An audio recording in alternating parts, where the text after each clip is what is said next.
a chance to look at our caterpillars, I want to talk to you about the characteristics of insects. And what we're going to do is talk about the different parts of the insects, and then we're going to talk about what they are and what they can do. Okay? So the first thing I want to tell you is there are 4 things that insects have. The first being 3 body parts. They have a head, which is the small part here, their thorax, which is the middle part, and that's what holds the wings, and then the abdomen, which is back here, and that's their digestive system in the abdomen. They also have 6 legs, which you can see here. You can also see it in this picture here, and it leads us to our next characteristic that they have, which is an exoskeleton. An exoskeleton is a hard outer shell, and you can usually see them very well in beetles. Beetles are a pretty hard insect, and what that does is it helps to protect them against other animals, other insects, and even maybe people, okay? Then we have them being cold-blooded. That means that they can adjust their temperature so that when they're outside in the cold or they're outside in the warm, their body temperature adjusts so that they are just absolutely fine. Then we have that they can lay eggs. Now, I say they can lay eggs because not all insects lay eggs. Some of them actually give birth to little baby insects, but a lot of them lay eggs like this one here did.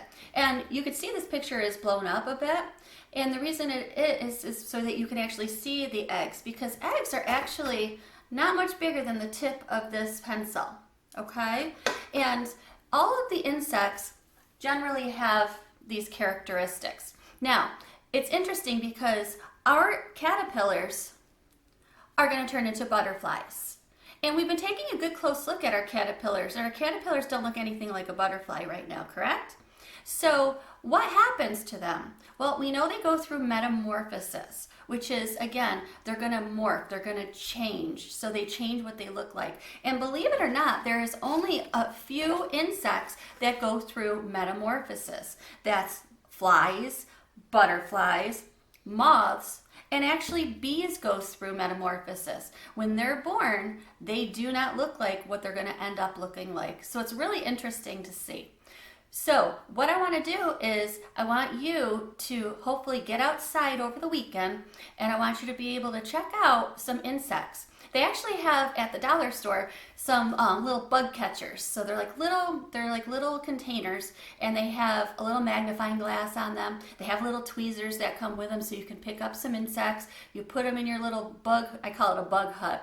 And you can actually take a good close look at the bugs. They're really interesting. I know I don't really care for bugs, but when I'm studying them and teaching them, it's pretty cool to look at them. So do some research outdoors this weekend, see what you can come up with, and we'll talk more about our insects next week when we take a good close look at our caterpillars. And that reminds me, what did you notice about the caterpillars?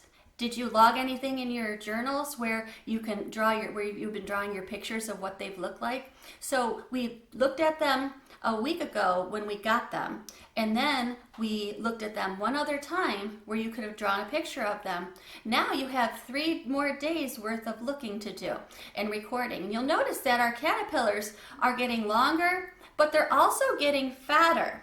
And what I really noticed was that there's a lot more webbing, and I see some pieces of their skin molting. So it's really interesting. So make sure you draw your picture in that.